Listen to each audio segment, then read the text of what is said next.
ഈ ദൃശ്യങ്ങൾ പകർത്തിയിരിക്കുന്നത് വയനാട് നിന്നാണ്. രാവിലെ നല്ല മഞ്ഞുണ്ട്, നല്ല തണുപ്പുമുണ്ട്. ഈ പ്രദേശങ്ങളിലൊക്കെ നന്നായിട്ട് മഞ്ഞ് പെയ്യുന്നുണ്ട്, നല്ല തണുപ്പുമുണ്ട്. മൂന്നാർ കാലാവസ്ഥയെ ഓർമ്മിപ്പിക്കും വിധമാണ് ഇവിടെ മഞ്ഞ് പെയ്തുകൊണ്ടിരിക്കുന്നത്. ഇതിൻ്റെ അപ്പുറവശത്തെല്ലാം കുറച്ച് കാടൊക്കെ ഉണ്ട്. അവിടെ കടുവയുടെ വരവുണ്ടെന്നാണ് ആളുകൾ പറയുന്നത്. അതുപോലെ തന്നെ ഇവിടുത്തെ ആളുകളൊക്കെ കടുവ പേടിയിൽ വാതിലൊക്കെ തുറക്കാതെ രാവിലെ തന്നെ എല്ലാം അടച്ചിട്ടിരിക്കുകയാണ്. ആളുകളെല്ലാം പോകുന്നത് കൂട്ടം കൂടിയാണ്. കടുവയുടെ പേടിയാണ് ആൾക്കാർക്ക്. കുറച്ച് പേര് പറയുന്നു ഈ ഭാഗത്തേക്കൊന്നും വരാറില്ല എന്ന്. പക്ഷേ കുറച്ച് പേര് പറയുന്നു ഈ ഭാഗങ്ങളിലെല്ലാം ചില സമയങ്ങളിലൊക്കെ കണ്ടിട്ടുണ്ട് എന്ന്. ഇത് കാരാപ്പുഴ ഡാമിൻ്റെ അടുത്തുള്ള പ്രദേശമാണ്. എന്നാലും കുട്ടികളൊക്കെ രാവിലെ തന്നെ ഇറങ്ങി പാളവണ്ടിയൊക്കെ വലിക്കുന്ന ആ ഒരു അപൂർവ കാഴ്ചകൾ കാണാം. ഇതൊക്കെ നാട്ടുപ്രദേശത്ത് മാത്രമേ കാണാൻ കഴിയുകയുള്ളൂ. പട്ടണങ്ങളിലൊന്നും കുട്ടികൾക്ക് ഇതൊക്കെ അന്യമാണ്.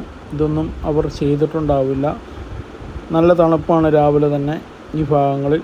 അങ്ങനെ ഒരു വ്ളോഗ് ചെയ്യാമെന്നും പറഞ്ഞ് ഞങ്ങൾ ഇറങ്ങിയതാണ്. തണുപ്പാണ്. രാവിലെ എഴുന്നേറ്റപ്പോൾ തന്നെ കോടമഞ്ഞാണ്. കുറച്ച് വൈകി എഴുന്നേക്കാൻ. നല്ല തണുപ്പായിരുന്നു. പിന്നെ ഇപ്പോൾ ഈ ഏരിയയൊക്കെ നോക്കുകയാണെങ്കിൽ ഒന്നും കാണാൻ പറ്റുന്നില്ല. കുറച്ച് അടുത്ത് മാത്രം എന്തെങ്കിലുമൊക്കെ കാണാൻ പറ്റുള്ളൂ. കാരണം നല്ല തണുപ്പായതുകൊണ്ട് ആർക്കും പുറത്തിറങ്ങി നടക്കാൻ അത്ര താല്പര്യമില്ല. പക്ഷേ ഇവിടെയുള്ള ആൾക്കാർക്ക് ഇറങ്ങി നടക്കാൻ ഭയങ്കര സുഖമാണെന്നൊക്കെ എല്ലാവരും പറയുന്നുണ്ട്. അപ്പോൾ ഞാനൊക്കെ ഇറങ്ങി നടന്നപ്പോൾ ഭയങ്കര തണുപ്പാണ്. സ്വെറ്റർ എടുത്തുകൊണ്ട് വന്നില്ല, പണി കിട്ടി.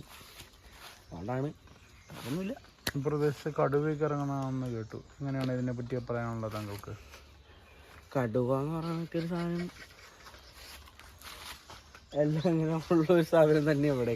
കടുവയെക്കുറിച്ചുള്ള പേടി കാരണം ചെറിയ ഷോട്ട് എടുത്തിട്ട് ഞങ്ങൾ തിരിച്ചു വന്നു. തിരിച്ച് വീട്ടിലേക്ക് തന്നെ പോരുകയാണ്. നല്ല മഞ്ഞാണ്, നല്ല തണുപ്പുമുണ്ട്. ഈ വീടിന്റെ പുറഭാഗത്ത് ഒരു ഓറഞ്ച് മരം നിൽപ്പുണ്ട്. ആ ഓറഞ്ച് മരത്തിൽ നിന്നും ഓറഞ്ച് എടുത്തിട്ട് ഞങ്ങൾ പൊളിച്ചു നോക്കിയപ്പോൾ ഭയങ്കര തണുത്ത ഒരു ഓറഞ്ച്. ഫ്രിഡ്ജിൽ വെച്ചതിനേക്കാളും കൂടുതൽ തണുപ്പുള്ള. പട്ടിയുടെ കുര കേൾക്കുന്നത് കൊണ്ട് കടുവയാണോ എന്നറിയത്തില്ലാത്ത പേടി കാരണം ഞങ്ങൾ തിരിച്ചു പോവുകയാണ്.